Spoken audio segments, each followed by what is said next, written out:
संकट माने दूर किया,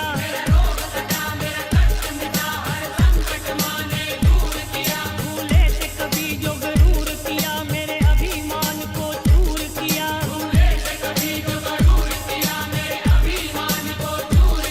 मेरे अंग संग हुई सहाई, भटके को राह दिखाई,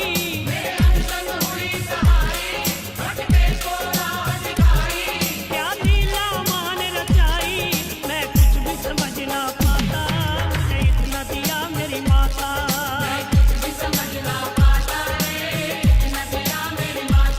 ओ मेरी झोली छोटी पड़ गई रे, इतना दिया मेरी माता।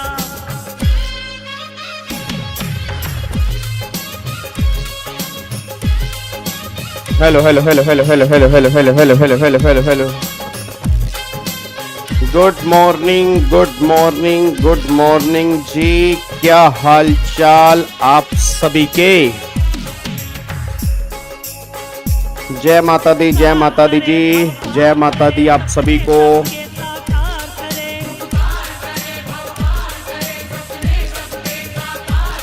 ना देर करे माँ मेर करे, भक्तों के सदा भंडार भरे,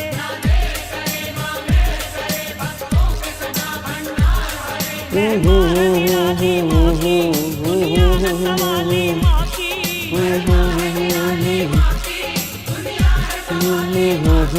जो लगन लगा ले माँ की, मुश्किल में नहीं माता मुझे इतना दिया मेरी माता, मेरी झोली छोटी पड़ गई रे, इतना दिया मेरी माता।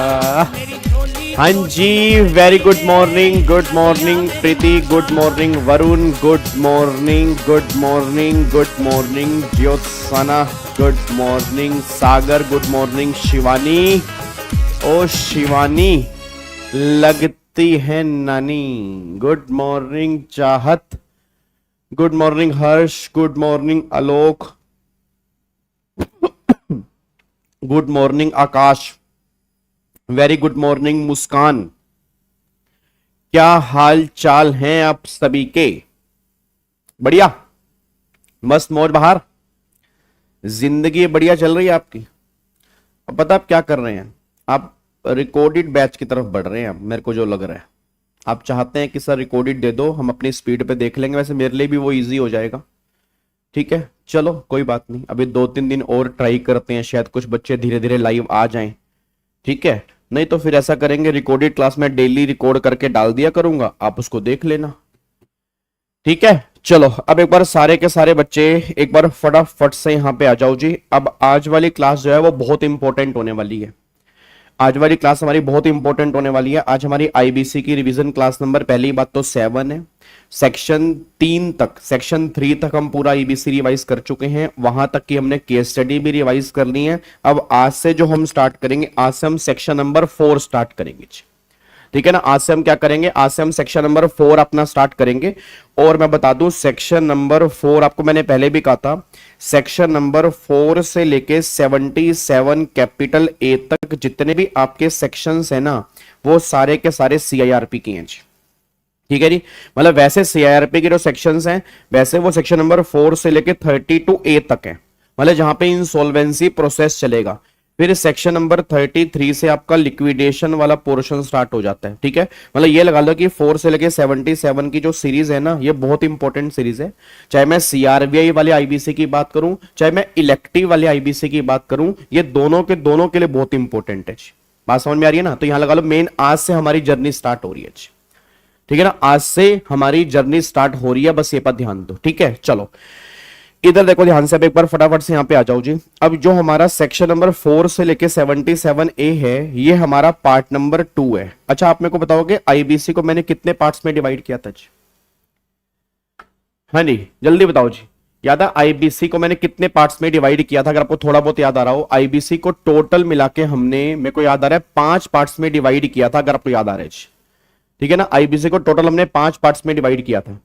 5 पार्ट्स हमारे कौन कौन से निकल के आते थे? एक तो मैंने कहा था पार्ट नंबर 1 होता है, एक मैंने कहा था पार्ट नंबर 2 होता है, एक मैंने कहा था पार्ट नंबर 3 होता है, एक मैंने कहा था पार्ट नंबर 4 होता है, एक मैंने कहा था पार्ट नंबर 5 होता है, अगर आपको थोड़ा बहुत याद आ रहा हो। फिर पार्ट नंबर 1 में सेक्शन कौन से कवर थे? पार्ट नंबर 1 में जो हमारे सेक्शंस कवर होते थे 1 से लेके 3 तक, मतलब 1 to 3 सेक्शन जो है वो पार्ट नंबर 1 में।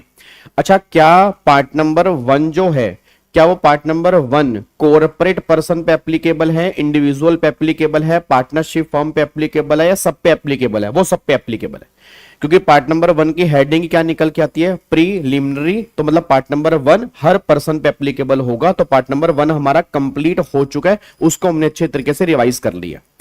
फिर पार्ट नंबर 2 मैंने कहा था सेक्शन नंबर 4 से लेके 77 तक पार्ट नंबर 2 चलता है। फिर पार्ट नंबर 3 जो होगा वो 78 से 187 तक होगा। फिर पार्ट नंबर 4 मैंने कहा था आपका 188 से 223 तक होगा। और पार्ट नंबर 5 फिर मैंने कहा था 224 से 255 तक जितने भी सेक्शंस होंगे वो पार्ट नंबर 5 के अंदर है। Part number 3, part number 4, part number 5, ये तीनों पार्ट इलेक्टिव वाले आईबीसी के अंदर है। ये तीनों पार्ट सीआरवीआई के अंदर नहीं है। और इवन पार्ट नंबर 2 भी पूरा सीआर के अंदर नहीं है।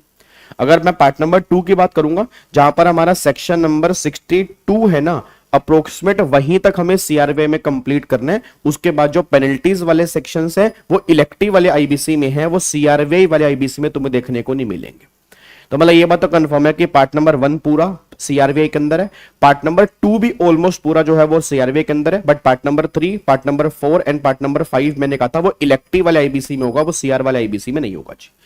अब जो आज हम स्टार्टिंग करने जा रहे हैं वो पार्ट नंबर 2 की रिवीजन आज हम करने जा रहे हैं। पार्ट नंबर 2 की ना एक बार हेडिंग पढ़ते हैं। टाइटल क्या लिखा है? पार्ट नंबर 2 कह रहा है insolvency resolution liquidation for corporate person. एक बार दोबारा बोलो क्या लिखा है जी। पार्ट नंबर 2 कह रहा है insolvency resolution and liquidation for corporate person. तो पहली बात, पार्ट नंबर 2 सिर्फ और सिर्फ कॉर्पोरेट पर्सन पे एप्लीकेबल होता है और किसी पे एप्लीकेबल नहीं होता जी। अब मेरे को सारे बच्चे बोल दो, सबने कॉर्पोरेट पर्सन की ना डेफिनेशन पढ़ी थी जी। याद करो कॉर्पोरेट पर्सन की डेफिनेशन कहां लिखी थी? अगर आपको याद आ रहा, section 3 I think close number 7 में कॉर्पोरेट पर्सन की डेफिनेशन थी। और कॉर्पोरेट पर्सन की डेफिनेशन में कौन कौन आता था री? कॉर्पोरेट पर्सन की डेफिनेशन में एक तो मैंने कहा था कंपनी हमारी यहां पे कवर होती है, चाहे वो इनकॉर्पोरेटेड अंडर कंपनीज एक्ट हो। अगर वो company incorporated under companies act है या किसी स्पेशल एक्ट के अंदर भी इनकॉर्पोरेटेड है, बट अगर वो गवर्नमेंट ने उसको नोटिफाई कर दिया तो वो यहां पे कवर हो जाएगी। फिर यहां पे एलएलपी जो है वो भी कॉर्पोरेट पर्सन वाली डेफिनेशन में कवर यहां पे होती है। तो मोटा मोटी इन दोनों को हम कॉर्पोरेट पर्सन में कवर करते हैं। तो इनकी इंसॉल्वेंसी को रिजोल्व करने पर पार्ट नंबर 2 लगता है। क्या इंडिविजुअल कॉर्पोरेट पर्सन की डेफिनेशन में कवर था? नहीं था। क्या प्रोप्राइटरशिप कंसर्न कॉर्पोरेट पर्सन में कवर थी? नहीं थी। क्या पार्टनरशिप फर्म कॉर्पोरेट पर्सन में कवर थी? नहीं थी। मतलब सिर्फ कंपनी मोटा मोटी और एलएलपी, इन दोनों पर पार्ट नंबर 2 एप्लीकेबल होता है और किसी की इंसॉल्वेंसी पर पार्ट नंबर 2 एप्लीकेबल नहीं होता। अच्छा, एक बात मेरे को और बताना, जितने बच्चे मेरे सामने बैठे हैं एक बात मेरे को सोच के बताओ। अब अगर मैं कंपनी की बात करता हूं तो मैंने बोला कंपनी और एलएलपी पर पार्ट नंबर 2 लगेगा। अब क्या इनके लिक्विडेशन पर पार्ट नंबर 2 हम रिवाइज करने जा रहे हैं? मतलब इन दोनों के लिक्विडेशन पर पार्ट नंबर 2 लगेगा, या इनकी इंसॉल्वेंसी को रिजोल्व करवाने पर पार्ट नंबर 2 लगेगा, या दोनों केस में पार्ट नंबर 2 लगेगा? मेरे को सोच के बताओ जी। मेरा क्वेश्चन बस ये है, कंपनी और एलएलपी के लिक्विडेशन पर पार्ट नंबर 2 लगेगा, कंपनी और एलएलपी के इंसॉल्वेंसी को रिजोल्व करवाने पर पार्ट नंबर 2 लगेगा, या दोनों केस में पार्ट नंबर 2 लगेगा? अगर आप ध्यान से पढ़ोगे दोनों केस में पार्ट नंबर 2 लगेगा। मतलब वो कह रहा है कि अगर हमें इनकी इंसॉल्वेंसी रिजोल्व करवानी है तो भी पार्ट नंबर 2 में होगी, और अगर इंसॉल्वेंसी रिजोल्व नहीं होती उसके बाद जो इनका लिक्विडेशन होगा, इनका वाइंड अप होगा, वो भी पार्ट नंबर 2 के अंदर होगा। मैं इसलिए कह रहा हूं जितने बच्चे अभी इंटेलिजेंट है ना, प्रोफेशनल के बच्चे इंटेलिजेंट हो जाते हैं, तो प्रोफेशनल के बच्चों को नॉलेज अच्छी खासी हो जाती है। शायद तुम्हें पता हो वाइंडिंग अप जो होता है वो कंपनीज एक्ट के अंदर भी होता है। याद है वाइंडिंग अप कंपनीज एक्ट के अंदर भी वाइंडिंग अप वाले सेक्शंस हैं। तो मैं बता दूं, अगर वाइंडिंग अप वहां की बात हो रही है तो वो इसकी बात नहीं हो रही। मतलब अगर वाइंडिंग अप तुम्हारा इंसॉल्वेंसी लॉ के अंदर हो रहा है तो वो वाइंडिंग अप जो होगा वो कंपनीज एक्ट के अंदर नहीं होगा, बस ये पर ध्यान दो।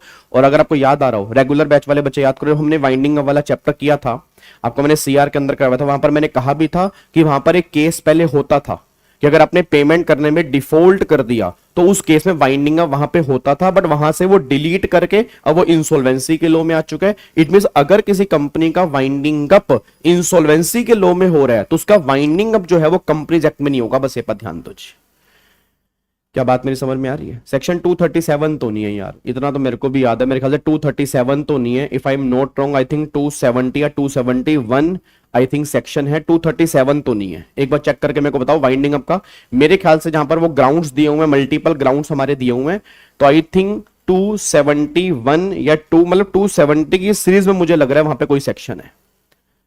ठीक है, मैं गलत भी हो सकता हूं, बट आप मेरे को बताएंगे कि आई थिंक वो सीरीज कौन सी है जहां पे, हाँ 271 वही बात आ गई ना। देखो मैं तो लो का महाज्ञानी भी नहीं हूं, तुम तो इतने लो के महाज्ञानी हो, इतना लो पढ़ते हो नालायक तुम, फिर भी मैंने तुक्का, हाँ हाँ देख 271 है ना, हाँ वही 237 नहीं है प्रीति, 271 मैं वही कह रहा था कि 271 है, जहां पे मल्टीपल ग्राउंड्स दिए हुए हैं। अब वहां पे मल्टीपल ग्राउंड्स में ना एक ग्राउंड्स पहले होता था कि अगर आपने रीपेमेंट करने में डिफॉल्ट कर दिया तो कंपनी को वाइंड अप कर देंगे, अब वो ग्राउंड्स वहां से हटा के आईबीसी कोड में आ चुका है। चलो अगर मैं तुमसे पूछता हूं, सारे बच्चे बोलो, अगर कोई तुमसे पूछे क्या इंसॉल्वेंसी लॉ के अंदर भी कंपनी का वाइंडिंग अप होता है? बिल्कुल होता है। आप सिंपल सी बात कहते हैं ना, इंसॉल्वेंसी लॉ के अंदर भी कंपनी का वाइंड अप होता है, बट वाइंड अप कंपनी का हर ग्राउंड्स के बेस पे नहीं होता। अगर कंपनी ने कोई लोन लिया, उस लोन को वो रीपे नहीं कर पाई, पेमेंट करने में डिफॉल्ट हो गया और उसकी इंसॉल्वेंसी को रिजोल्व नहीं किया जा रहा, उस केस में तो वाइंडिंग अप होगा इंसॉल्वेंसी लॉ के अंदर होगा। तो क्रक्स ये निकल कह रहा है कि यार कंपनी का वाइंडिंग अप इंसॉल्वेंसी लॉ के अंदर भी होता है, और कंपनी का वाइंडिंग अप कंपनीज एक्ट के अंदर भी होता है, बट दोनों के ग्राउंड्स अलग अलग होते हैं, बस ये पर ध्यान दो। क्या बात समझ में आ रही है? चलो अब यहां पे आ जाओ जी, अब फाइनली इसको हम स्टार्ट कर रहे हैं। अच्छा, आज वाली क्लास में सेक्शन 4 हम पूरा खत्म करेंगे जी, सेक्शन 4 हम पूरा खत्म करेंगे, और लिख लो एक क्वेश्चन इस बार के एग्जाम में तुम्हारा सेक्शन 4 में से पूरा पूरा बनने के चांस हैं। एक तो हम सेक्शन 4 आज हम डिस्कस करेंगे, और फिर आज वाली क्लास में सेक्शन 5 की कुछ डेफिनेशंस भी आज हम देखेंगे, और जितना आज हम देखेंगे कल की पूरी क्लास इन सब की केस स्टडी के ऊपर होगी जी। अब ना ऐसे क्या करेंगे, एक क्लास में रिवीजन किया करेंगे, और फिर उससे अगली क्लास में जो हमने पिछली क्लास में रिवीजन की है उसकी सारी केस स्टडी करेंगे, ताकि एक बार तुम घर जाके रिवाइज कर लो ना, फिर जब अगली क्लास में केस स्टडी होगी ताकि तुम्हें वो केस स्टडी आती हो। आज समझ में आ रही है? तो पहले हम एक क्लास में सेक्शंस अच्छे तरीके से रिवाइज किया करेंगे, उससे अगली क्लास में उससे रिलेटेड जो केस स्टडी होगी वो सारी हम देखा करेंगे। डन? चलो अब एक बार सारे बच्चे फटाफट से यहां पे आ जाओ। सेक्शन नंबर 4 देखो जी, सेक्शन नंबर 4 है that is application of this part. मेरा पूरी क्लास से क्वेश्चन है, मेरा पूरी क्लास से क्वेश्चन है। एक बात मेरे को बताना, जो ये कह रहा है सेक्शन नंबर 4 कह रहा है एप्लीकेशन ऑफ दिस पार्ट। अच्छा, एक हमने सेक्शन नंबर 2 भी किया था, तो सेक्शन नंबर 2 भी तो एप्लीकेबिलिटी का था। अब बताओगे 2 और 4 में क्या फर्क है? जितने बच्चे मेरे सामने बैठे हैं आप को बताओगे 2 और 4 में क्या फर्क है? मतलब एक तो हमने सेक्शन नंबर 2 भी किया था एप्लीकेबिलिटी का, एक सेक्शन 4 भी एप्लीकेबिलिटी का है, तो 2 और 4 की एप्लीकेबिलिटी में क्या फर्क आ रहा है? सेक्शन 2 बात करता है उस पूरे कोड की एप्लीकेबिलिटी कब होगी, किस किस पर होगी, वो सेक्शन नंबर 2 है। ये दिमाग में क्लैरिटी लेके चलना sir. It means IBC code किस किस पे लगेगा, वो सारी बातें 2 में है, वो सारी बातें 2 में है। वो आईबीसी कोड की एप्लीकेबिलिटी की बात कर रहा है। मैं दोबारा बोल दूं, नालायकों, मेरे बच्चों, मेरे प्रोफेशनल के भिंडी शिमला मिर्च कलर के बच्चों, मैं आपको इतनी सी बात एक बार दोबारा से बता दूं कि जो हमारा सेक्शन नंबर 2 है, अच्छा आईबीसी कोड में टोटल मिलाकर कितने पार्ट होते हैं जी? है नहीं, आईबीसी कोड में टोटल मिला के कितने पार्ट होते हैं? आईबीसी कोड में टोटल मिला के 5 पार्ट होते हैं, ठीक है ना। आईबीसी कोड में टोटल मिला के part number 1, part number 2, part number 3, part number 4, part number 5। ये पांचों पार्ट, मैं दोबारा बोलूं, ये पांचों पार्ट किस पर लगेंगे ये सेक्शन 2 तुम्हें बताता है। ये सेक्शन 2 है, पहले समझो सेक्शन 2 क्या है। वो कह रहे हैं जो आईबीसी कोड है वो आईबीसी कोड किस पे लगेगा, तो आईबीसी कोड में तो 5 पार्ट हैं, वो पांचों पार्ट की एप्लीकेबिलिटी की बात कर रहा है सेक्शन नंबर 2। फिर उसमें से गवर्नमेंट कहती है जो ये पार्ट नंबर 2 है ना, ये पार्ट नंबर 2, ये पार्ट नंबर 2 किस पे एप्लीकेबल होगा, इसके बारे में सेक्शन नंबर 4 आपको बताएगा। तो सेक्शन नंबर 4 एक स्पेसिफिक सेक्शन है, सेक्शन नंबर 2 एक जनरल सेक्शन है जो पूरे कोड की बात करता है, section number 4 only part number 2 की बात करता है। बस ये पर ध्यान दो। क्या बात मेरी समझ में आ रही है? पक्का पक्का। चलो अब एक बार फटाफट से यहां पे आ जाओ, इधर देखो ध्यान से। अब एक बार चेक करते हैं सेक्शन नंबर 4 क्या कह रहा है। कह रहा है दिस पार्ट का मतलब हम पार्ट नंबर 2 स्टार्ट कर चुके हैं, तो पार्ट नंबर 2 की बात कर रहा है। This part shall apply, mandatory है, ऑप्शनल नहीं है, मैंडेटरी है। This part shall apply to matter relating to the insolvency and liquidation of corporate debtor. अब एक नया वर्ड आ गया, कॉर्पोरेट डेटर। वैसे अगर आपको ना जो रेगुलर बैच वाले बच्चे होंगे उनको थोड़ा बहुत याद आ रहा होगा, मैंने कहा था वैसे पार्ट नंबर 2 की ना हेडिंग गलत है। मेरे अकॉर्डिंग यहां पर पार्ट नंबर 2 की हेडिंग कॉर्पोरेट पर्सन नहीं होनी चाहिए, मेरे अकॉर्डिंग यहां पे कॉर्पोरेट डेटर होनी चाहिए, मेरे अकॉर्डिंग। मैं इसलिए कह रहा हूं सर कॉर्पोरेट पर्सन तो कोई भी कंपनी हो सकती है। अब एक बात सोच के बताओ, दिमाग लगाना, मैं एक कंपनी हूं, मैंने 50 करोड़ रुपए का लोन लिया, उस लोन में मैंने कोई डिफॉल्ट किया ही नहीं, मैं कोई डिफॉल्ट नहीं कर रहा, मेरे ऊपर पार्ट नंबर 2 लगा के क्या करोगे? नई बात समझ में आ रही? भाई मैंने फॉर एग्जांपल 50 करोड़ रुपए का लोन लिया है बैंक से, उस लोन की मैं पेमेंट कर रहा हूं, मैं लोन को चुका रहा हूं, मैं पेमेंट करने के लायबल हूं, मैं पेमेंट कर भी रहा हूं, तो मेरे ऊपर पार्ट नंबर 2 लगा के क्या करोगे? भाई जो पर्सन कॉर्पोरेट डेटर होगा, आप अगर चेक करोगे सेक्शन 4 में जो वर्ड आ रहा है वो कॉर्पोरेट डेटर है, हेडिंग में जो वर्ड लिखा हुआ है कॉर्पोरेट पर्सन है, एक्चुअल वर्ड जो होना चाहिए वो कॉर्पोरेट डेटर होना चाहिए। याद है कॉर्पोरेट डेटर कौन होता है? कॉर्पोरेट डेटर का मतलब वो कॉर्पोरेट पर्सन जिसने क्या लिया हो, डेट लिया हो। अब एक कॉर्पोरेट पर्सन है, उसने डेट भी नहीं लिया, बिना डेट के वो है, कंपनी डेट फ्री है, उस कंपनी के ऊपर कोई डेट ही नहीं है, क्यों पार्ट नंबर 2 लगाओगे भाई तुम? नहीं, क्यों पार्ट नंबर 2 लगाओगे भाई? पहले वो डेट तो लेना, पहले वो डेट लेगा तभी तो वो डिफॉल्ट करेगा, जिसने डेट ही नहीं लिया वो डिफॉल्ट कैसे करेगा? तो मेरे अकॉर्डिंग थोड़ा सा यहां पर कॉर्पोरेट डेटर वर्ड होना चाहिए, बट भला है बुरा है जैसा भी है, मेरा पति मेरा देवता है, उसने यहां पर कॉर्पोरेट पर्सन लिखा है, बट सेक्शन 4 में जो वर्ड लिखा है वो कॉर्पोरेट डेटर लिखा है। तो कह रहा है this part shall apply to the matter relating to the insolvency and liquidation of corporate debtor. अब ध्यान से, वेयर द मिनिमम अमाउंट, कम से कम कह रहे हैं, where the minimum amount of default is 1 lakh rupees. अच्छा यहां पर 1 लाख लिखा है, जब स्टार्टिंग में लो बना तो 1 लाख ही था, फिर गवर्नमेंट की नोटिफिकेशन आई, अब यहां पे सेक्शन में लिखा था कि इस लिमिट को हम इंक्रीज भी कर सकते हैं और इस लिमिट को हम 1 करोड़ रुपए तक लेके जा सकते हैं, 1 करोड़ रुपए तक लेके जा सकते हैं। और फाइनली फिर गवर्नमेंट की नोटिफिकेशन आ गई सन 2020 में और इस लिमिट को बढ़ाकर 1 करोड़ रुपए कर दिया। बस ये पर ध्यान दो, तो फाइनली जो लिमिट है वो 1 करोड़ रुपए की है, मतलब फाइनली जो लिमिट है वो 1 करोड़ रुपए की लिमिट हमें पढ़ के चलनी है। बट जब स्टार्टिंग में लो बना उस टाइम 1 लाख रुपए की लिमिट थी, बट अब जो लिमिट करंट में चल रही है वो 1 करोड़ रुपए की चल रही है। और मेरे को सारे बच्चे बोल दो, जितने छोटे मोटे केस हैं, तेरे दोस्त ने तेरे 500 रुपए मारे, तेरे दोस्त ने तेरे 1000 रुपए मारे, 50,000 मारे, 1 लाख मारे, मेरे 5 लाख रुपए मार लिए, 10 लाख मार लिए, 20 लाख मार लिए, क्या उस केस में इंसॉल्वेंसी का लो है? गवर्नमेंट का निकल निकल यहां से, ओए ओए ओए ओए निकल यहां से। मतलब कम से कम डिफॉल्ट का अमाउंट 1 करोड़ रुपए होना चाहिए, कम से कम 1 करोड़ रुपए डिफॉल्ट का अमाउंट होगा तब आईबीसी कोड की बात करना, नहीं तो आईबीसी कोड की बात मत करना। मतलब 1 करोड़ रुपए से कम का अगर डिफॉल्ट है तो आईबीसी कोड ही एप्लीकेबल नहीं है, मतलब पार्ट नंबर 2 एप्लीकेबल ही नहीं है भाई। फिर सर फिर हमारा पैसा कहां मिलेगा? कोर्ट के पास जाओ, हाई कोर्ट के पास जाओ, सुप्रीम कोर्ट के पास जाओ, डिस्ट्रिक्ट कोर्ट के पास जाओ। एनसीएलटी तुम्हारे लिए एप्लीकेबल नहीं है, एनसीएलटी में इंसॉल्वेंसी का केस तब चलेगा मिनिमम डिफॉल्ट अगर 1 करोड़ रुपए का होगा, बस ये पर ध्यान दो। हाँ मैक्सिमम 2 करोड़ का भी हो सकता है, 3 करोड़ का भी चलेगा, 10 करोड़ का भी चलेगा, 15 करोड़ का भी चलेगा, 20 करोड़ का भी चलेगा, इतना डिफॉल्ट चलेगा, कोई दिक्कत वाली बात नहीं है। बट कम से कम डिफॉल्ट की वैल्यू जो है वो 1 करोड़ रुपए होनी चाहिए, बस ये पर ध्यान दो। क्या बात मेरी समझ में आ रही है? पक्का पक्का, कोई दिक्कत वाली बात तो नहीं है। तो वही सेम गवर्नमेंट यहां पे कहना चाह रही है कि कम से कम डिफॉल्ट 1 करोड़ रुपए का होना चाहिए, बस ये पर ध्यान दो। अच्छा अब मुझे नहीं पता मेरी क्लास में कितने बच्चे इंटेलिजेंट हैं, अगर आप में से कोई एक बच्चा भी, मैं ज्यादा बच्चों की बात नहीं करूंगा, अगर आप में से कोई एक बच्चा भी इंटेलिजेंट हो वो एक बात समझ क्या होगा, अगर मुझे पार्ट नंबर 2 लगाना है, सारे बच्चे बोलना जी, अगर मुझे पार्ट नंबर 2 लगाना है तो 3 कंडीशन सेटिस्फाइड होना जरूरी है। मैं दोबारा बोलूं, अगर तुम्हें पार्ट नंबर 2 लगाना है तो 3 कंडीशन सेटिस्फाइड होना जरूरी है। पहली कंडीशन जो निकल के आ रही है, फर्स्ट कंडीशन है कि पहली बात तो वो कॉर्पोरेट पर्सन हो, दूसरी बात इस कॉर्पोरेट पर्सन ने डेट लिया हो, और तीसरी बात इस कॉर्पोरेट पर्सन ने डिफॉल्ट किया हो 1 करोड़ या उससे ज्यादा का। अगर 3 कंडीशन सेटिस्फाइड हैं तब पार्ट नंबर 2 एप्लीकेबल कर पाओगे, नहीं तो पार्ट नंबर 2 एप्लीकेबल नहीं कर पाओगे, बस ये पर ध्यान दो। क्या बात मेरी समझ में आ रही है? पक्का पक्का ना? तो पहली बात तो वो कॉर्पोरेट पर्सन हो, फिर उसने वहां पे डेट लिया हो, फिर उसने डिफॉल्ट किया हो, और डिफॉल्ट 1 करोड़ या उससे ज्यादा किया हो। अच्छा अगर एग्जैक्ट 1 करोड़ रुपए का डिफॉल्ट किया होगा, क्या पार्ट नंबर 2 लग जाएगा? बिल्कुल लग जाएगा। उसने बोला मिनिमम अमाउंट ऑफ डिफॉल्ट जो है वो 1 करोड़ होना चाहिए, मतलब कम से कम 1 करोड़ तो हो, उससे ज्यादा भी हो सकता है। तो 1 करोड़ और मोर वाले केस में आपका पार्ट नंबर 2 एप्लीकेबल हो जाएगा। क्या बात समझ में आ रही है?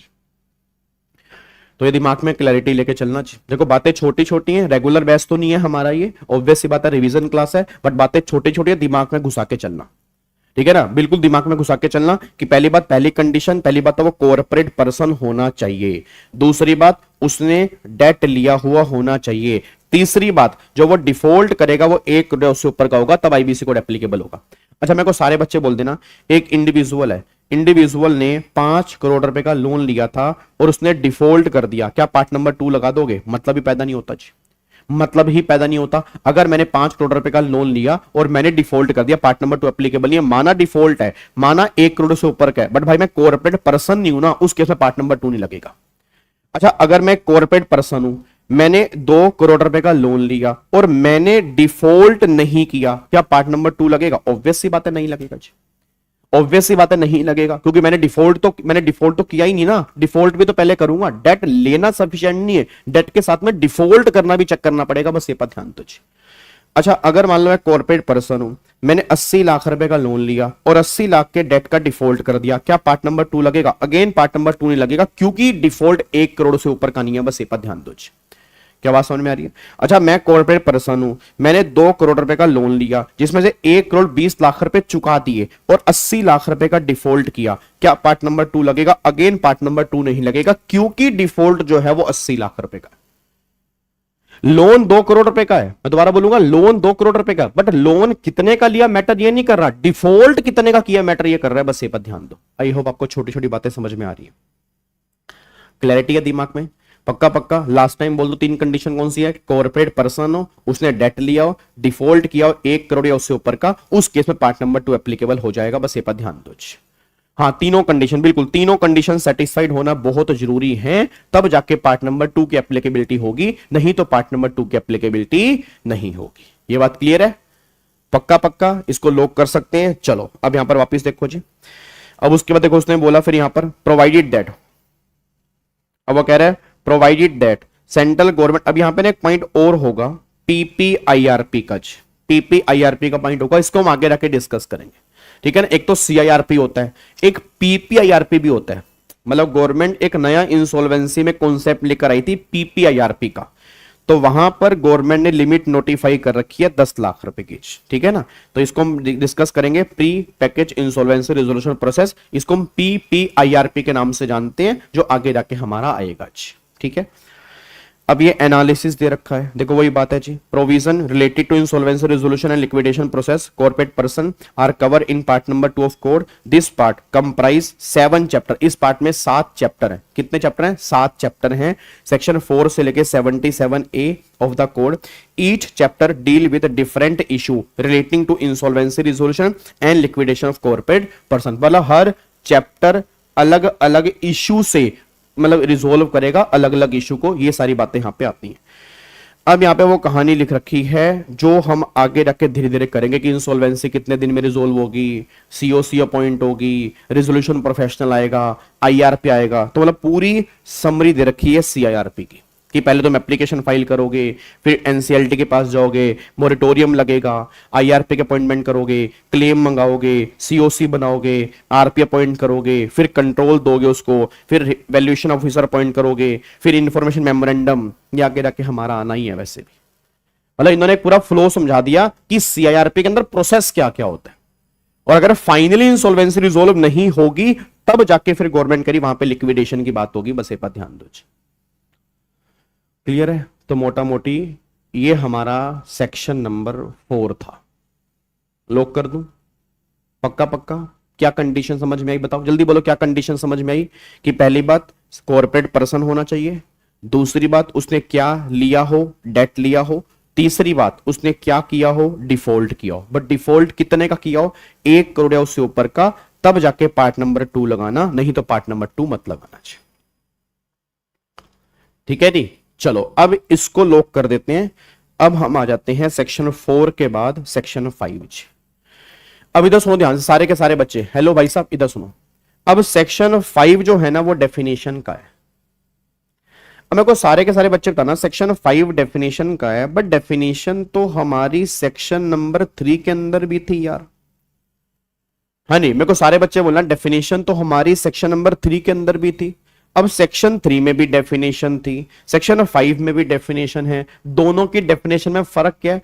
फर्क यह है कि सेक्शन 3 की डेफिनेशन जो है वो पूरे के पूरे कोड पे एप्लीकेबल होती हैं, ये डेफिनेशन जो है ये पार्ट नंबर 2 पे एप्लीकेबल होती हैं। बस ये पर ध्यान दो, ये क्लैरिटी दिमाग में लेके चलना कि सेक्शन नंबर 3 वो सब पे लगता है, और जो सेक्शन नंबर 5 है वो सिर्फ जिन पे पार्ट नंबर 2 लगता है उन पे सेक्शन 5 लगता है और किसी पे नहीं लगता। क्लियर है? अच्छा, अब एक बार चेक करना सेक्शन 5 में डेफिनेशन। अब सारी नहीं करेंगे, ऑब्वियस सी बात है, जो जो इंपॉर्टेंट डेफिनेशन है वही हम यहां पे डिस्कस करेंगे, ठीक है ना, वही हम यहां पे डिस्कस करेंगे। कह रहा है section 5 belong to part number 2, हमें पता है, of the code which lay down procedure for insolvency resolution and liquidation to be follow in case of corporate person. वही बात होगी। Section 5 state that unless the context otherwise require. तो अब वो definition बताने जा रहा है कि अगर इसका मतलब किसी और कॉन्टेक्स्ट में नहीं निकलता तो इसका मतलब वही है जो हम यहां पे देने जा रहे हैं। अब सबसे पहला पॉइंट देखो यहां पे वो क्या कह रहा है, एडजुडिकेटिंग अथॉरिटी। बिना देखे बोल देना, पार्ट नंबर 2 के लिए एडजुडिकेटिंग अथॉरिटी क्या है बताओ, जल्दी बोलो। पार्ट नंबर 2 के लिए एडजुडिकेटिंग अथॉरिटी क्या है? बस मुझे यही बता दो कि पार्ट नंबर 2 के लिए एडजुडिकेटिंग अथॉरिटी क्या है। सारे बच्चे फटाफट से बोल दो, पार्ट नंबर 2 के लिए एडजुडिकेटिंग अथॉरिटी क्या है? अरे बोल दो ना, एनसीएलटी। काम खत्म करो ना, इतना क्या सोच रहे हो? डीआरटी मत बोल देना, ये मत कहना डीआरटी। एडजुडिकेटिंग अथॉरिटी है डीआरटी, बट वो इंडिविजुअल के लिए। हम सेक्शन नंबर 5 कर रहे हैं, 5 पार्ट नंबर 2 पे है, पार्ट नंबर 2 कॉर्पोरेट पर्सन पे है, तो उसकी अथॉरिटी जो है वो एनसीएलटी है। तो उसने वो ये बोला है नेशनल कंपनी लॉ ट्रिब्यूनल, जो ये है इसकी एडजुडिकेटिंग अथॉरिटी है, ठीक है जी। उसके बाद अब यहां पे एक पॉइंट और है, कॉन्स्टिट्यूशनल डॉक्यूमेंट। अब ये कॉन्स्टिट्यूशनल डॉक्यूमेंट क्या होता है? तो कॉन्स्टिट्यूशनल डॉक्यूमेंट होता है एक कंपनी का एओए और एक कंपनी का एमओए जो है ये कॉन्स्टिट्यूशनल डॉक्यूमेंट है। मान लो कंपनी है, कंपनी इनकॉर्पोरेट हुई, उसमें एओए बनता है, एमओए बनता है, उसी को ही कॉन्स्टिट्यूशनल डॉक्यूमेंट कहते हैं। तो देखो री, in relation to corporate person includes AOA और MOA of a company and incorporation document of LLP. मतलब एलएलपी के लिए उसका इनकॉर्पोरेशन डॉक्यूमेंट जो है वो कॉन्स्टिट्यूशनल डॉक्यूमेंट है, कंपनी के लिए एओए और एमओए जो है वो कॉन्स्टिट्यूशनल डॉक्यूमेंट है। बस ये पर ध्यान दो, ठीक है जी। चलो अब अगले पॉइंट पर आओ, दैट इज कॉर्पोरेट एप्लीकेंट।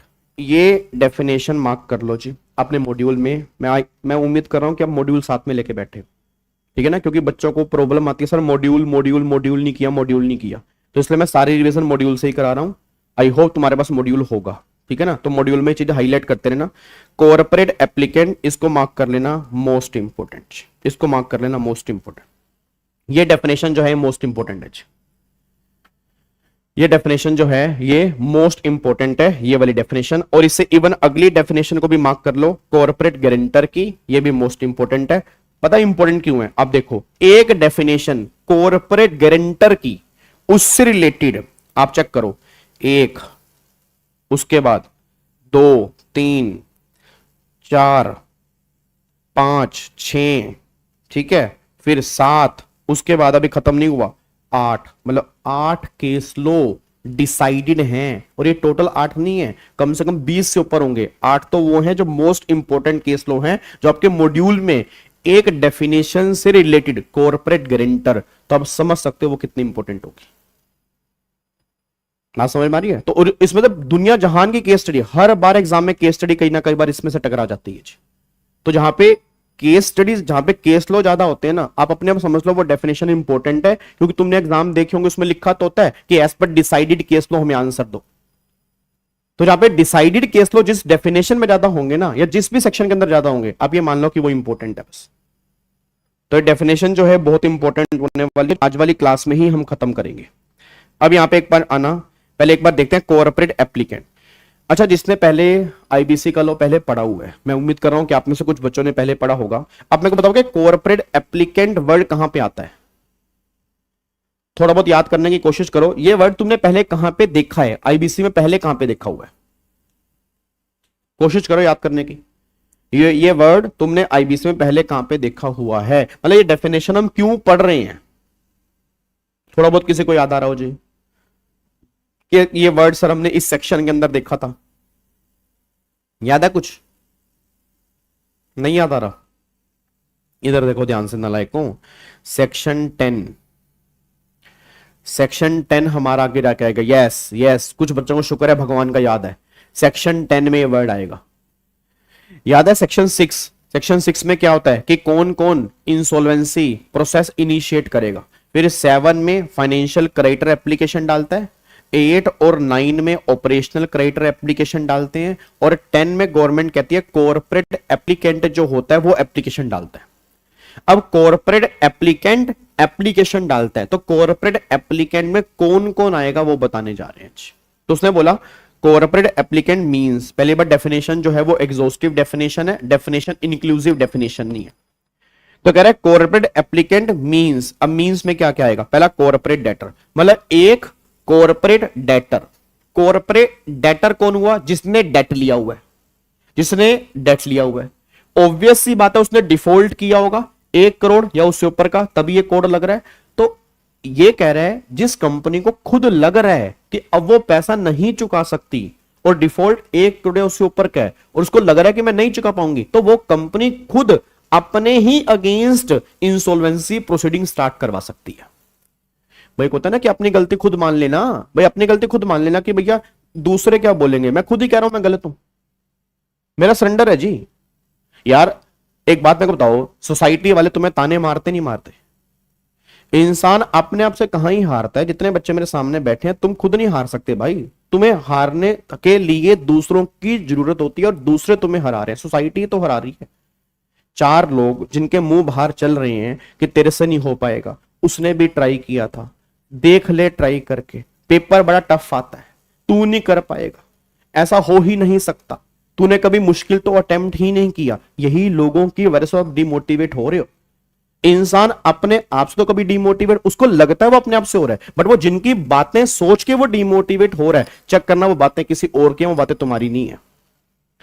आप कभी 2 मिनट बैठ के सोच लेना, आप कहोगे भाई साहब गाबा सर बिल्कुल सही बोलते थे कि जिस बातों को सोच के हम डिमोटिवेट हो रहे हैं वो बातें हमने की नहीं है, वो बातें किसी और की है जिसको सोच के हम डिमोटिवेट हो रहे हैं और उसको हम मान के बैठ चुके हैं कि वो सच बोल रहा है जबकि वो सबसे गलत बोल रहा है।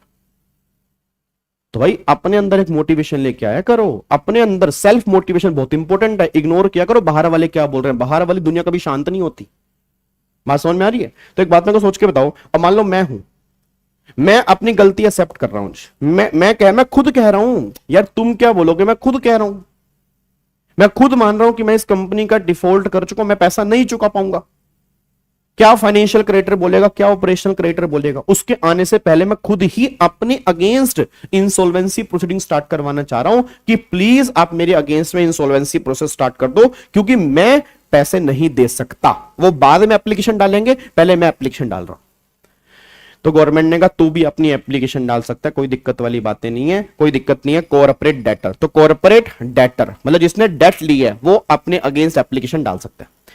अच्छा, अगर वो नहीं डाल रहा तो उसके बिहाफ पे कौन डाल सकता है?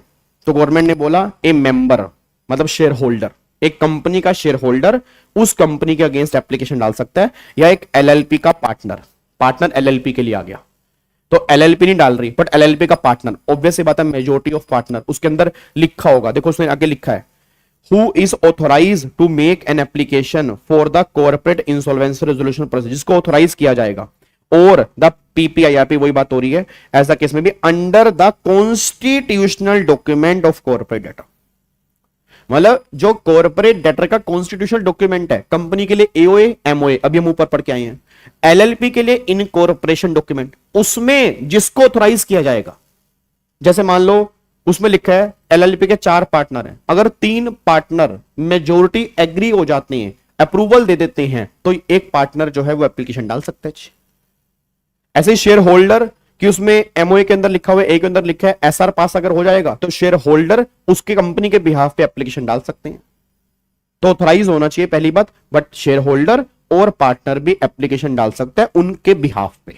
ठीक है, आगे देखो जी, an individual who is in charge of managing the operation and resource, वही एमडी, मैनेजिंग डायरेक्टर हो गया, डायरेक्टर हो गया, ठीक है, एमडी हो गया, डायरेक्टर हो गया, मैनेजर हो गया, ये लोग भी कंपनी के बिहाफ पे एप्लीकेशन जो है वो यहां पे डाल सकते हैं। और a person who has the control and supervision of financial affair, मतलब सीएफओ होता है ना, सीओओ हो गया जो पूरे कंट्रोल संभाल रहा है, या सीएफओ हो गया, तो गवर्नमेंट कह रही वो भी एप्लीकेशन डाल सकता है, हमें कोई दिक्कत नहीं है। मैं इसलिए कह रहा हूं सर क्योंकि बहुत सारे बच्चे ना, देखो मैं ये नहीं कह रहा कि मैं बहुत बेस्ट हूं, मैं अपना बेस्ट देने की ट्राई कर रहा हूं, या मैंने टैक्स के अंदर भी कहा था, या मैं आईबीसी के अंदर भी कह रहा हूं, ठीक है। बट मैंने बहुत सारे बच्चों के मुंह से सुना है, मैंने कहा बता सीआईआरपी में एप्लीकेशन कौन कौन डाल सकता है, तो बच्चा कहता है कि सर एक तो फाइनेंशियल क्रेडिटर, एक ऑपरेशनल क्रेडिटर और एक कॉर्पोरेट डेटर। तो मैंने उससे बोला कि कॉर्पोरेट डेटर नहीं डाल रहा, उसके बिहाफ पे उसका मेंबर डाल सकता है? नहीं सर, ये तो कहीं लिखा ही नहीं। क्या उसके बिहाफ पे उसका शेयर होल्डर डाल सकता है? नहीं सर, ये तो कहीं लिखा ही नहीं है। नहीं तो उसके बिहाफ पे एमडी डाल सकता है? नहीं सर, ये तो कहीं लिखा ही नहीं है। अब जिसने कॉर्पोरेट एप्लीकेंट की डेफिनेशन ही नहीं पढ़ी और सेक्शन 10 ध्यान से नहीं पढ़ा, वो क्या स्टडी करके आएगा? आप खुद बताओ। सर क्या सीएस डाल सकता है? बिल्कुल डाल सकता है, बिल्कुल डाल सकता है। अगर यहां पे ऑथराइज कर दिया गया है तो बिल्कुल यहां पे डाल कि वो ये सीएस तो एक कंपनी का केएमपी होता है ना, की मैनेजर पर्सन है, तो यहां पे बिल्कुल वो कवर हो सकता है। एक सीएस उनके बिहाफ पे एप्लीकेशन डाल सकता है, बट कंपनी उसको ऑथराइज करेगी तब। मैं दोबारा बोल दूं, कंपनी उसको ऑथराइज करेगी तब, अदरवाइज नहीं वो डाल सकता। ठीक है ना, विदाउट ऑथराइजेशन तुम कह दो कि मैं उसके, आप चेक करो हर पॉइंट में लिखा हुआ है, ठीक है ना, या तो ऑथराइजेशन हो, या उस कंपनी का मैनेजमेंट तुम संभाल रहे हो, ऑपरेशन तुम संभाल रहे हो, या उस कंपनी के फाइनेंशियल अफेयर्स तुम संभाल रहे हो, तब जाके तुम एप्लीकेशन डाल सकते हो। बस ये पर ध्यान दो। तो मैं इसलिए कहना चाह रहा हूं आपके एग्जाम में कंफर्म केस स्टडी इसमें से बन सकती है। तो कॉर्पोरेट डेटर, ठीक है ना, कॉर्पोरेट डेटर मुंह में मत लेके बैठना, कॉर्पोरेट एप्लीकेंट मुंह में लेके बैठना। क्या लेके बैठना? कॉर्पोरेट एप्लीकेंट मुंह में लेके बैठना है कि कॉर्पोरेट एप्लीकेंट एप्लीकेशन डाल सकता है, उसमें कॉर्पोरेट डेटर भी आता है। कॉर्पोरेट डेटर उसका एक पार्ट होता है, ना कि कॉर्पोरेट डेटर ही सिर्फ यहां पे लिखा हुआ है। आई होप आप मेरी बात से एग्री करते हैं। बाकी लो क्या महाज्ञानी तुम हो ही, तुमसे बड़ा कोई लो जानता नहीं है जी, ठीक है जी। चलो अब मेरे को सारे बच्चे बोल दो, ये वर्ड आगे जाके हमारा काम आएगा सेक्शन 10 में, जब वहां पे लिखा होगा कॉर्पोरेट एप्लीकेंट। तो मैं दोबारा से डेफिनेशन नहीं कराऊंगा, मैं दोबारा से डेफिनेशन नहीं कराऊंगा क्योंकि ऑलरेडी हम यहां पे पढ़ चुके हैं। क्या बात समझ में आ रही है? तो दोबारा बोलना क्या क्या हो गया। पहली बात तो कॉर्पोरेट डेटर आ गया, फिर मेंबर और पार्टनर जिसको वो ऑथराइज करेंगे कॉन्स्टिट्यूशनल डॉक्यूमेंट के अंदर, फिर जो उसकी मैनेजमेंट संभाल रहा है, ऑपरेशन संभाल रहा है वो डाल सकता है, जो उसके फाइनेंशियल अफेयर संभाल रहा है वो डाल सकता है। ये सब एप्लीकेशन डाल सकते हैं, बस ये पर ध्यान दो जी, ठीक है। चलो अब यहां पे आ जाओ जी। अब अगला वर्ड है कॉर्पोरेट गारंटर। क्या होता है? अब ना दो बातें लेके चलना, एक तो होता है पर्सनल गारंटर जिसको हम अभी डिस्कस नहीं कर रहे। पर्सनल गारंटर की हम डेफिनेशन पढ़ेंगे सेक्शन 5 क्लोज नंबर 22 के अंदर। सेक्शन 522 पढ़ेंगे हम पर्सनल गारंटर का आगे जाके, होपफुली कल या परसों वाली क्लास में। ये कॉर्पोरेट गारंटर है, वो पर्सनल गारंटर है। इन दोनों को ना अलग लेके चलना, क्योंकि बच्चा कई बार गारंटर वर्ड रट लेता है, गारंटर नहीं है। पर्सनल गारंटर अलग है, कॉर्पोरेट गारंटर अलग है। अब कॉर्पोरेट गारंटर कौन होता है वो बताने जा रहे हैं। अभी हम डेफिनेशन कर रहे हैं कॉर्पोरेट गारंटर की। देखो जी वो क्या कह रहे हैं। Corporate guarantor means a corporate person. तो पहली बात ये कान खोल के सुन लो, ये गारंटर एक कॉर्पोरेट पर्सन है, मतलब या तो कंपनी है या एलएलपी है। ये बात क्लियर हो गई? या तो कंपनी है या वो क्या है, एलएलपी है।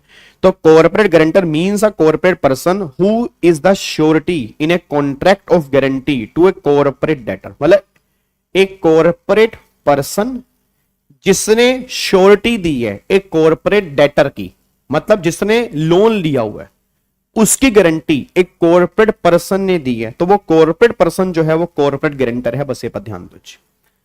क्या बात मेरी समझ में आ रही है? ठीक है। अच्छा एक बात मेरे को बताना, कॉर्पोरेट पर्सन ने श्योरिटी दी है कॉर्पोरेट डेटर की। मैं दोबारा बोल रहा हूं, यहां पे कॉर्पोरेट डेटर नहीं लिखा, कॉर्पोरेट पर्सन लिखा, मतलब इसने चाहे डेट लिया हो या ना लिया हो ये मैटर नहीं करता, ये कॉर्पोरेट पर्सन होना चाहिए, ये कॉर्पोरेट डेटर होना चाहिए। ऑब्वियस सी बात है, फिर तभी तो डिफॉल्ट करेगा। तो यहां कॉर्पोरेट पर्सन है, यहां कॉर्पोरेट डेटर है। दोनों के वर्ड को सिलेक्ट करके चलना, क्योंकि ऐसा ना हो कि तुम पेपर में गलत लिख के आ रहे हो कि अगर एक कॉर्पोरेट डेटर ने श्योरिटी दिया कॉर्पोरेट डेटर की तो वो कॉर्पोरेट गारंटर है, क्रॉस बच जाएगा, फिर मत कहना गलती क्यों गई थी।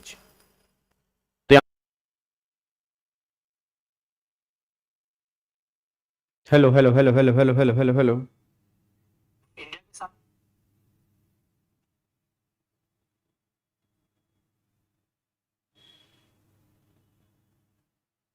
Hello hello hello hello hello hello hello hello.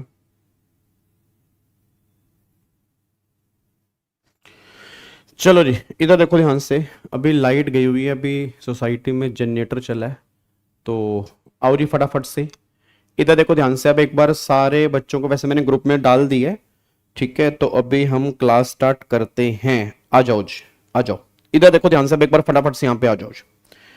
अब एक बार फटाफट से यहाँ पे आओ। तो हम यहाँ पे बात कर रहे थे कॉर्पोरेट गारंटर की। तो यहाँ पर मैं कह रहा था कि यहाँ पर आपका कॉर्पोरेट पर्सन वर्ड है और यहाँ पर आपका कॉर्पोरेट डेटर वर्ड है।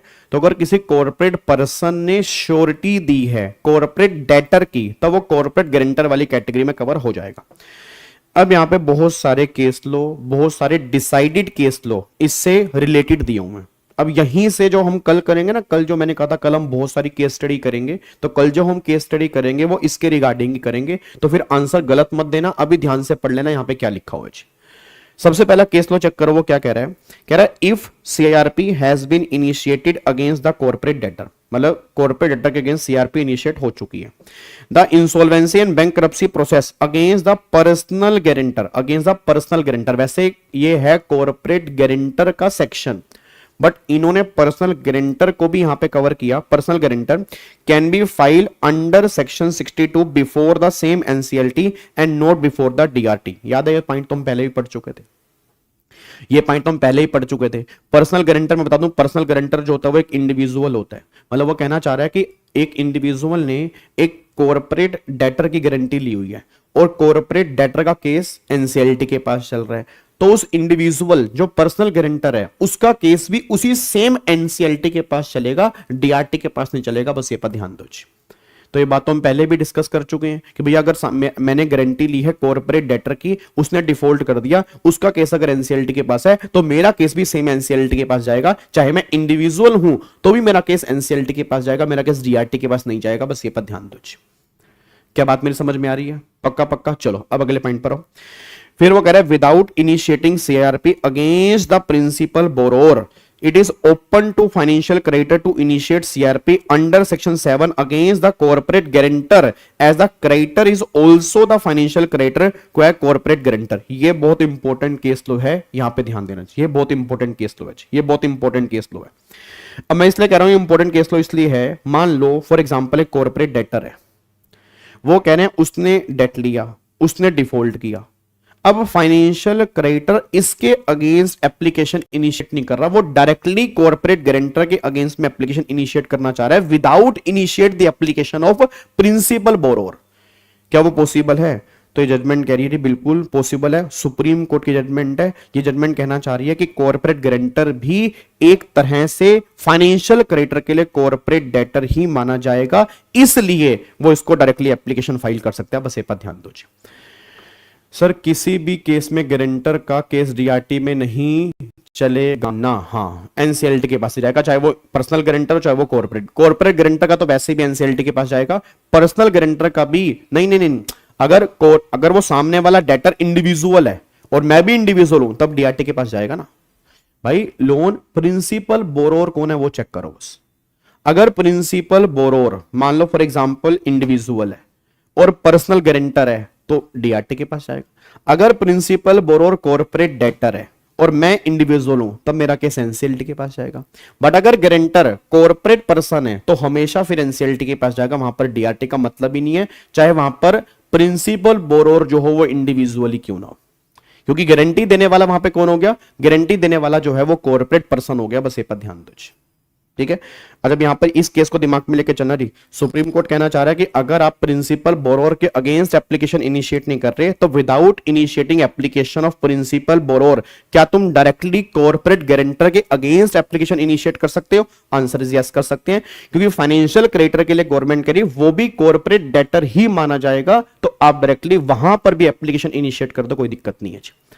मैं इसलिए कह रहा हूं यहां पर ना पहले एक दो केस लो ये भी थे कि पहले प्रिंसिपल बोरोर के अगेंस्ट एप्लीकेशन जानी चाहिए, फिर उसके अगेंस्ट जानी चाहिए। बट यहां पे सुप्रीम कोर्ट का इन्होंने यहां पे खाली जजमेंट डाल दी है कि सुप्रीम कोर्ट की जजमेंट ही फॉलो करनी है, क्योंकि supreme court law of land है, वो कह रहा है बिल्कुल अलाउ है, कोई दिक्कत वाली बात नहीं है जी।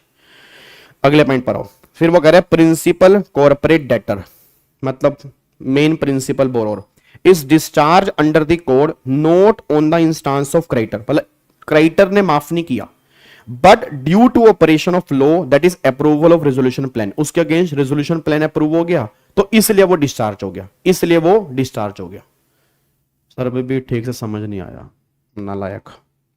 इधर देखो, थोड़ा सा पहले अगर रिवाइज किया होता तो मेरे बच्चे कुछ समझ में आता ना। इधर देखो ध्यान, हाँ मेरा बच्चा इधर सुन, ये प्रिंसिपल बोरोर है, प्रिंसिपल बोरोर समझ गए, ये समझ में आता है जिसने लोन लिया हुआ है। तो ये प्रिंसिपल बोरोर दो लोग होंगे, या तो इंडिविजुअल होगा, मतलब या पार्टनरशिप फर्म होगी, और या कोई कॉर्पोरेट पर्सन होगा। इसकी गारंटी देने वाला या तो इंडिविजुअल है या कॉर्पोरेट पर्सन है, ठीक है। इसकी गारंटी देने वाला या तो इंडिविजुअल है या कॉर्पोरेट पर्सन है।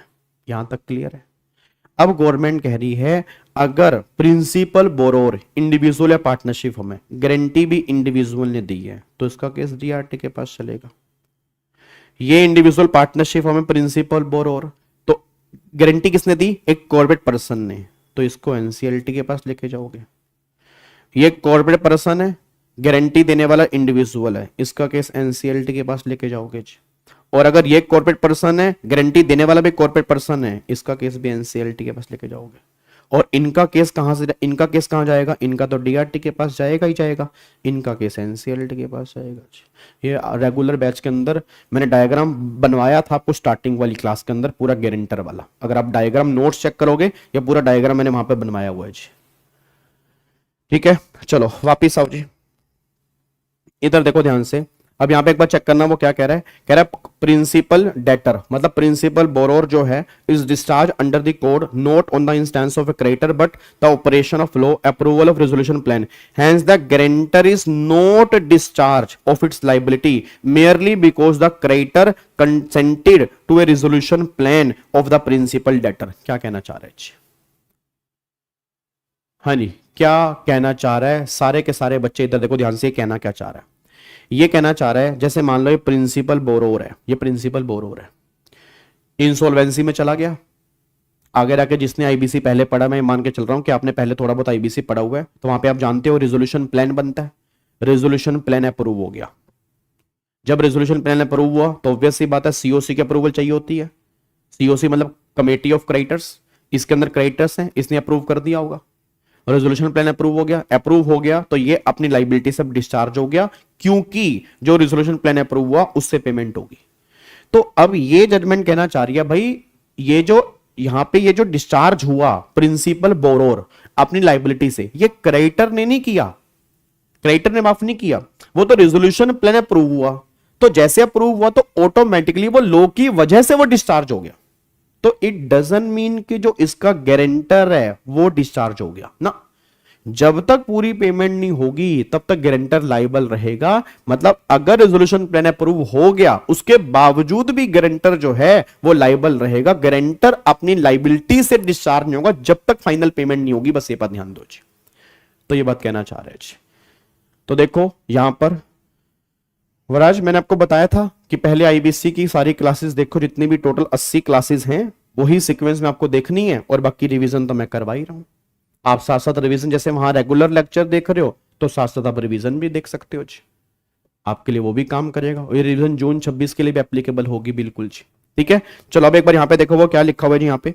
तो उसने वही बात लिखी है, the principal debtor is discharge under the code not on the instance of a creditor but due to operation of law. मतलब क्रेडिटर ने माफ नहीं किया, due to operation of law. Operation of law का मतलब क्या है? रेजोल्यूशन प्लान अप्रूव हो गया। Hence the guarantor is not discharge, guarantor discharge नहीं होगा ऑफ इट्स लाइबिलिटी मेयरली, सिर्फ इस वजह से, because the creditor consented the resolution plan of the principal debtor. मतलब क्रेडिटर ने कंसेंट दे दी उस रेजोल्यूशन प्लान को, तो मैं भी डिस्चार्ज हो गया। आंसर इज नो, ऐसा बिल्कुल भी नहीं होगा। बस ये पर ध्यान दो। क्या बात समझ में आ रही है? ये भी केस लो बहुत इंपॉर्टेंट है, इसके सारे केस लो बहुत इंपॉर्टेंट है। अगले पॉइंट पर आओ जी। कह रहा था corporate guarantee given by corporate debtor can be invoke only in the event of default of the part of the borrower. Obvious सी बात है, ये तो ऑब्वियस सी बात है भाई। अगर मान लो डिफॉल्ट ही नहीं किया प्रिंसिपल बोरोर ने, बिना डिफॉल्ट के आप कॉर्पोरेट गारंटर पे इंसॉल्वेंसी स्टार्ट नहीं कर सकते। हाँ, डिफॉल्ट कर दिया आपने, उसके अगेंस्ट स्टार्ट नहीं की तो गारंटर के अगेंस्ट स्टार्ट कर सकते हो। ये भी हमने सुप्रीम कोर्ट के जजमेंट पढ़ी है, बट पहले डिफॉल्ट तो हो। और ऑब्वियस बात है डिफॉल्ट 1 करोड़ से ऊपर का हो, डिफॉल्ट 1 करोड़ से ऊपर का हो, क्योंकि तभी पार्ट नंबर 2 लगेगा। तो डिफॉल्ट होना जरूरी है। ये नहीं उसने डिफॉल्ट नहीं किया, मैं गारंटर के अगेंस्ट में सीआरपी इनिशिएट कर रहा हूं, ये पॉसिबल नहीं है। हां, तुम डायरेक्टली गारंटर के अगेंस्ट सीआरपी इनिशिएट कर सकते हो, बट उसने बोला कि पहले प्रिंसिपल बोरोर का डिफॉल्ट होना जरूरी है। अगर वहां डिफॉल्ट होगा तब तुम यहां पे आओगे, बस ये पर ध्यान दो। क्या बात क्लियर है? पक्का पक्का। तो ये जजमेंट भी आपके एग्जाम के लिए इंपॉर्टेंट बन सकती है। उसके बाद एक बारी फिर it makes no difference as the whether the corporate person stood as guarantor to an individual और ए कॉर्पोरेट पर्सन। ये तो मैंने अभी आपको बताया ही है। ये तो अभी जो मैंने ऊपर आपको डायग्राम बनाया देखो वही तो है। वो कह रहा है अगर एक कॉर्पोरेट पर्सन गारंटर है, ये मैटर नहीं करता कि वो इंडिविजुअल की गारंटी लेके बैठा है या एक कंपनी की गारंटी लेके बैठा है, ये मैटर नहीं करता। अगर वो कॉर्पोरेट गारंटर है तो उसका केस जो है वो एनसीएलटी के पास ही जाएगा। ये वही केस लो है। बात समझ? ये पॉइंट तो भी हमने डिस्कस किया है कि अगर मान लो कोई गारंटर है, वो कॉर्पोरेट गारंटर है, वो किसकी गारंटी लेके बैठा है ये मैटर ही नहीं करता ना। वो जिस मर्जी की गारंटी लेके बैठा हो, वो जिस मर्जी की गारंटी लेके बैठा हो, ये मैटर नहीं करता। अगर वो कॉर्पोरेट गारंटर है तो उसकी इंसॉल्वेंसी जो है वो रिजोल्व जो होगी वो पार्ट नंबर 2 एनसीएलटी के अंदर ही होगी। बस ये पर ध्यान दो। तो वही बात इन्होंने यहां पे लिखी है, इस के अंदर यही बात लिखी है। ठीक है, सेम। उसके बाद अगला देखो जी। अब वो कह रहा है the code is a nascent stage. इसका मतलब होता है स्टार्टिंग स्टेज। नेसेंट का मतलब होता है स्टार्टिंग स्टेज, मतलब अभी ये कोड डेवलप हो रहा है, क्योंकि 2016 में आया, आज 2025 है, तो अप्रोक्सीमेट आए 8-9 साल ही तो हुए हैं। तो बिल्कुल नया लो है, पुराना लो तो है नहीं कि जो इनकम टैक्स एक्ट 1961 था जो अब जाके एक्ट नया चेंज हुआ, तो अभी नया लो है। तो उन्होंने बोला कि बिल्कुल नया लो है। And it is better that the interpretation of provision is taken by supreme court to avoid any confusion and to authoritatively settle the law. It directed that no further petition involving the challenge to the notification dated 15 November 2019 which brought into force certain provision relating to personal guarantor to corporate debtor shall be entertained by the high court। that is इस दिन मतलब अब सुनो ध्यान से, इसके अंदर क्या लिखा हुआ। सुप्रीम कोर्ट के जजमेंट आई कि कई सारे केसेस थे पर्सनल गारंटर से रिलेटेड और कॉर्पोरेट गारंटर से रिलेटेड जो हाई कोर्ट के पास जा रहे थे। सुप्रीम कोर्ट ने कहा नया लो है, बहुत सारी कंफ्यूजन आ रही है, अब हाई कोर्ट कोई नई पिटीशन नहीं लेगा, ये सारी पिटीशन जो है वो सुप्रीम कोर्ट सुनेगा और जितनी भी गारंटर से रिलेटेड है वो सब सुप्रीम कोर्ट सुनेगा। और जो सुप्रीम कोर्ट ने फाइनली कंक्लूड कर दिया वही फाइनल लो होगा। हम हाई कोर्ट को यहां से बाहर निकाल रहे हैं क्योंकि बहुत सारी पिटीशन। अच्छा, बच्चा कह रहा है सर इस नोटिफिकेशन में क्या लिखा था? इस नोटिफिकेशन में यही लिखा था जो ऊपर लिखा है ना, ये सारी चीजें उस नोटिफिकेशन के अंदर लिखी थी कि अगर गारंटर के अगेंस्ट आप एप्लीकेशन इनिशिएट कर रहे हो तो किसके पास जाएगी? पर्सनल गारंटर, मैंने बोल दिया पर्सनल गारंटर की एनसीएलटी के पास जाएगी, कॉर्पोरेट गारंटर की भी एनसीएलटी के पास जाएगी। ठीक है, बट अगर पर्सनल गारंटर कॉर्पोरेट डेटर का है तब एनसीएलटी के पास जाएगी। तो वो नोटिफिकेशन में सारी बातें लिखी थी। फिर बहुत सारी पिटीशंस आई हाई कोर्ट के बाद, तो फाइनली सुप्रीम कोर्ट ने बोला इसको हम डिसाइड करेंगे, हाई कोर्ट यहां से साइड हो जाए क्योंकि आईबीसी का लॉ भी नई स्टेज पे है। तो वैसे जजमेंट एग्जाम के पॉइंट ऑफ व्यू से किसी काम की नहीं है, बस ये पर ध्यान दो। अब अगले पॉइंट पर आओ। Neither section 14 NOR section 31 of the code place any fetters on a bank financial institution from initiation and continuation of proceeding against the guarantor for recovering their dues. The liability of the principal borrower and guarantor remain co-extensive and a bank financial institution is entitled to initiate proceeding against the personal guarantor under SARFAESI Act during the continuation of CRP against the principal borrower. Simple सी बात कहना चाह रहे हैं। ये same judgement जो है वो आगे रखे सेक्शन 14 मोरिटोरियम के अंदर भी आएगी। सेम, मैं दोबारा से नहीं कराऊंगा सर क्योंकि ऑलरेडी हम यहां पे कर रहे हैं, ऑलरेडी हम यहां पे रिवाइज कर रहे हैं। सेम जजमेंट वहां पर भी आएगी। सेक्शन 14 आएगा मोरिटोरियम का। मोरिटोरियम का मतलब होता है स्टैच्यू, एक तरह से रुक जाना कि इसके अगेंस्ट अब कुछ नहीं होगा। तो जजमेंट ने बोला कि भाई जब ये मोरिटोरियम लगता है ना, ये कॉर्पोरेट डेटर के ऊपर लगता है, ये गारंटर के ऊपर नहीं लगता, मतलब गारंटर के अगेंस्ट तुम्हें अगर प्रोसीडिंग करनी है कर सकते हो, क्योंकि गारंटर ये आर्ग्यूमेंट कर रहा था कि मैं उसका गारंटर हूं, उस पे मोरिटोरियम लग गया तो ऑटोमेटिकली मुझ पे मोरिटोरियम लग गया तो मेरे अगेंस्ट कोई प्रोसीडिंग नहीं हो सकती। गवर्नमेंट ने कहा नहीं ना, जजमेंट करे ऐसा कुछ नहीं, सीन नहीं है जी। जो भी ये अपना रेजोल्यूशन प्लान हो रहा है या जो भी ये मोरिटोरियम लग रहा है, ये कॉर्पोरेट डेटर जो प्रिंसिपल बोरोर है उसके अगेंस्ट हो रहा है। अगर वहां मोरिटोरियम लगा है, इट डजंट मीन कि वो तुम्हारे अगेंस्ट प्रोसीडिंग नहीं कर सकता, बिल्कुल कर सकता है, क्योंकि मोरिटोरियम यहां एप्लीकेबल नहीं है, मोरिटोरियम वहां पे एप्लीकेबल है। बस ये पर ध्यान दो जी, वही बात यहां पे लिखा हुआ है जी, ठीक है जी। तो ये पॉइंट आपके यहां पे लिखी है। और लास्ट में फिर एक जजमेंट कह रही है CIRP can be proceed against the principal borrower as well as guarantor. ये तो मैंने आपको बता ही दिया कि सीआरपी जो है वो दोनों के अगेंस्ट इनिशिएट हो सकती है, मतलब जो प्रिंसिपल बोरोर है उसके अगेंस्ट भी हो सकती है और जो कॉर्पोरेट गारंटर है उसके अगेंस्ट भी जो है वो यहाँ पे हो सकती है। ये बात यहाँ पे डिसाइड की गई है और ये भी जजमेंट जो है वो एनसीएलएटी की जजमेंट है, बस ये पर ध्यान दो। सर अगर डिफॉल्ट 10 करोड़ का था, रेजोल्यूशन प्लान अप्रूवल के साथ बाद क्रेडिटर को 8 करोड़ मिल गया, तो बाकी 2 करोड़ का अमाउंट गारंटर से भी मांग सकता है क्रेडिटर? नहीं। अगर रेजोल्यूशन प्लान 8 करोड़ का अप्रूव हो गया तो ये 8 करोड़ की रिकवरी तक जो है वो लाइबल रहेगा जो गारंटर है। भाई वो तो रेजोल्यूशन प्लान अप्रूव हो गया ना, तो अगर रेजोल्यूशन प्लान अप्रूव हो गया तो हाँ, अगर उसको 2 करोड़ के लिए केस करना है वो कोर्ट वोट में केस कर सकता है, बट अंडर इंसॉल्वेंसी के लिए नहीं हो सकता, क्योंकि एनसीएलटी ने ही तो रेजोल्यूशन प्लान अप्रूव किया। आप समझो, रेजोल्यूशन प्लान अप्रूव किसने किया? एनसीएलटी ने। तो अब वो एनसीएलटी से 2 करोड़ मांगने जाएगा तो एनसीएलटी बोलेगी ना भाई तूने तो भी 8 करोड़ का रेजोल्यूशन प्लान अप्रूव कराया, ठीक है ना। तो 8 करोड़ तक के लिए गारंटर यहां पे लायबल है। अगर तुम्हें 2 करोड़ की और रिकवरी करवानी है तो बाहर किसी कोर्ट के पास चले जाओ, यहां पे रिकवरी नहीं होगी, बस ये बात ध्यान दीजिए। क्या बात समझ में आ रही है जी? पक्का पक्का डन। तो ये हमारी पूरी की पूरी कॉर्पोरेट गारंटर की डेफिनेशन थी। मैं फिर बोल रहा हूं, मोस्ट इंपॉर्टेंट है। एक बार घर जाके दोबारा देख लेना और एक बार तुम्हें होमवर्क दे रहा हूं, आप ये डिस्प्यूट की डेफिनेशन पढ़ के आएंगे, आप समझ सकते हैं डिस्प्यूट की डेफिनेशन में कितनी इंपॉर्टेंट है। 1 2 3 4 और यहां पर 5 जजमेंट यहां पर भी है। ये तुम्हारा होमवर्क है और जो मैं कल केस स्टडी बना के लेके आऊंगा, मैं डिस्प्यूट की डेफिनेशन में से भी लेके आऊंगा, मैं पहले ही बता रहा हूं, ठीक है। कल मैं केस स्टडी किस में से लेके आऊंगा? सेक्शन 4 की केस स्टडी लेके आऊंगा। सेक्शन 5 में आपका जो कॉर्पोरेट गारंटर है और आपका जो कॉर्पोरेट एप्लीकेंट है और जो डिस्प्यूट है, इन सब की डेफिनेशन में से कल मैं लेके आऊंगा। नहीं, रात को नहीं होगी, सुबह ही क्लास होगी जी, क्योंकि रात को भी already GD sir, Arun sir और अंकुश सर के भी अनाउंस होनी है, तो रात को फिर वो टाइम नहीं मिल पाता। मेरे को यह है कि मेरी रूटीन ना टूटे, मैं डेली क्लास आपकी लेता रहूं, तो इसलिए सुबह 9 बजे अब डेली क्लास हुआ करेगी, ताकि हम सुबह सुबह फ्री हो जाए आराम से, ताकि पूरा दिन आपको पढ़ने को आराम से मिल जाए, ठीक है ना। तो कल ये आपका होमवर्क है, आप डिस्प्यूट की डेफिनेशन एक बार घर से पढ़ के आएंगे। तो कल जो मैं केस स्टडी बना के लेके आऊंगा, मैं दोबारा बोल रहा हूं, फिर मत कहना कि आपने कराई नहीं थी, ठीक है ना। तो आपने एक बार रिवाइज करके आने, इसमें से भी कल मैं केस स्टडी बना के लेके आऊंगा, बस ये पर ध्यान दो, ठीक है।